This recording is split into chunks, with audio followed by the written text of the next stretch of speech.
बाबा जी की प्यारी सास संगत जी राधा स्वामी। एक बीबी अमृतसर में रहती थी। वह बाबा जी को मानती थी, सत्संग घर में भी जाती थी, ब्यास भी हर भंडारे पर जाती रहती थी। पर उसके घर का कोई भी सदस्य ब्यास को या बाबा जी को नहीं मानता था। एक बार उस बीवी को बैठे बैठे दिमाग में ऐसा आया कि तुम्हारा समय नज़दीक है, तुमने अभी तक गुरु दक्षिणा भी धारण नहीं की, तुम ऐसे चली गई तो तुम्हारा क्या होगा। वह उस समय उठकर अपने बैग में 2-3 सूट चादर वगैरह डालकर ब्यास आ जाती है। ब्यास में आकर सेवादार से पूछती है कि मैं बाबा जी से नामदान लेना चाहती हूँ, उसके लिए मुझको क्या करना चाहिए। तो सेवादारों ने कहा, माता जी आप सही समय पर ब्यास आई हैं, कल ही नाम की पर्ची कटेगी, आप सुबह वहाँ पर पहुँच जाना। वह बीबी सुबह जल्दी उठकर नहा धोकर तैयार हो गई, क्योंकि खिच तो बाबा जी ही ने ही डाली थी।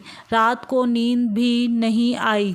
वह सुबह जो सेवादार ने उन्हें जगह बताई थी वहाँ पर पहुँच गई। बाबा जी की दया से उसकी पर्ची कट गई। उसकी उम्र 80 साल थी। कई सेवादार तो कह रहे थे कि माँ जी आपने अब तक नामदान नहीं लिया, अब क्यों ले रही हो। तो वह बोली, अब बाबा जी ने नाम देने के लिए बुलाया है, इसीलिए मैं आज आई हूँ। 2 दिन के बाद उस बीबी को नामदान मिलना था। नामदान से पहले बाबा जी सब नाम लेने वाले पर अपनी दृष्टि डालते हैं। जब बाबा जी ने उस बीबी पर दृष्टि डालने लगे तो बाबा जी को पता चल गया कि उस बीवी के पास बहुत ही कम समय है। बहन जी आप नाम लेने आई हैं। तो वह बोली, बाबा जी अगर मैं मर गई तो आप मुझे लेने आएंगे ना। तो बाबा जी बोले, अगर नाम की कमाई करोगी तो ज़रूर आऊँगा, तुम्हारी संभाल होगी। वह बोली, बाबा जी मेरे पास ज़िंदगी के जितने दिन हैं मैं पूरा समय भजन सिमरन को दूंगी, बस आप अपनी दया मेहर मुझ पे करना और मुझे नामदान दे दो। बाबा जी ने दया की और उसको नामदान मिल गया। वह अपने घर वापस आ गई। जब नाम का खजाना मिलता है तो इंसान को नया नया शौक़ होता है कि वह सिमरन में लग जाए। वह बीबी भी नाम लेकर दिन रात सिमरन में लगी रहती। अब लोग कहते हैं कि माँ तो नाम लेकर आई है, अब सिमरन में ही मस्त है। कुछ दिनों के बाद जब उसके जाने का समय आया तो उसने अपने परिवार के लोगों से कहा कि आज इस समय बाबा जी मेरे को लेने आ रहे हैं। तो घर के सभी लोग हंसने लगे कि माता जी को अभी नाम लिए कुछ ही दिन हुए हैं और आप जाने की बात कर रही हैं। बाबा जी की दया से उसको शब्द धुन भी सुनाई देने लग गई थी।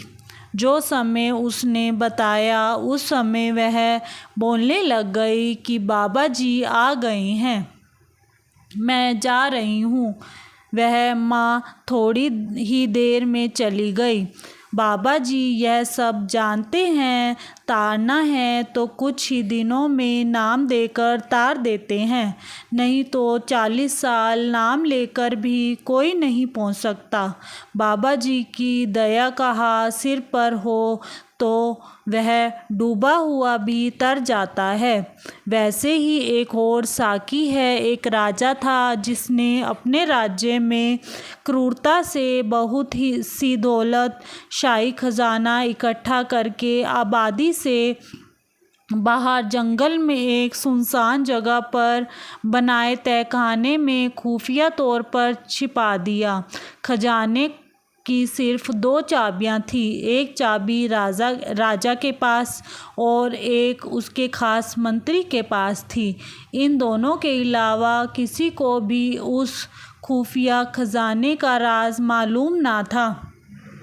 एक दिन किसी को बताए बगैर राजा अकेले अपने खजाने को देखने निकल गया। तहखाने का दरवाज़ा खोल वह अंदर दाखिल हुआ और अपने खजाने को देख देख कर खुश हो रहा था और खजाने की चमक से सुकून पा रहा था। उसी वक्त मंत्री भी उस इलाके से निकला और उसने देखा कि खजाने का दरवाज़ा खुला है तो वह हैरान हो गया और उसे ख्याल आया कि कहीं कल रात जब मैं खजाना देखने आया था तब कहीं खजाने का दरवाज़ा खुला तो नहीं रह गया मुझसे। उसने जल्दी जल्दी खजाने का दरवाज़ा बाहर से बंद कर दिया और वहाँ से चला गया। उधर खजाने को निहारने के बाद राजा जब संतुष्ट हुआ तो दरवाजे के पास आया। अरे ये क्या, दरवाज़ा तो बाहर से बंद है। उसने ज़ोर ज़ोर से दरवाज़ा पीटना शुरू किया पर वहाँ उसकी आवाज़ सुनने वाला कोई ना था। राजा चिल्लाता रहा पर अफसोस कोई न आया। वो थक हार के खजाने को देखता रहा।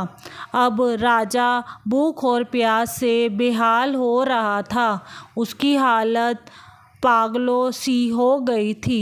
वो रेंगता रेंगता हीरो के संदूक के पास गया और बोला, ए दुनिया के नायाब हीरो, मुझे एक गिलास पानी दे दो। फिर मोती सोने चांदी के पास गया और बोला, ए मोती चांदी सोने के खजाने, मुझे एक वक्त का खाना दे दो। राजा को ऐसा लगा कि हीरे मोती उससे बात कह रहे हों कि तेरी सारी ज़िंदगी की कमाई तुझे एक गिलास पानी और एक समय का खाना नहीं दे सकती। राजा भूख प्यास से बेहोश होकर गिर गया। जब राजा को होश आया तो सारे मोती हीरे बिखर के दीवार के पास अपना बिस्तर बनाया और उस पर लेट गया। वो दुनिया को एक पैगाम देना चाहता था लेकिन उसके पास कागज़ और कलम नहीं था। राजा ने पत्थर से अपनी उंगली फोड़ी और बहते हुए खून से दीवार पर कुछ लिख दिया। उधर मंत्री और पूरी सेना लापता राजा को ढूंढ रही थी पर उनको राजा नहीं मिला। कई दिन बाद जब मंत्री राजा के खजाने को देखने आया तो उसने देखा कि राजा हीरे जवाहरात के बिस्तर पर मरा पड़ा है और उसकी लाश को कीड़े मकोड़े खा रहे हैं।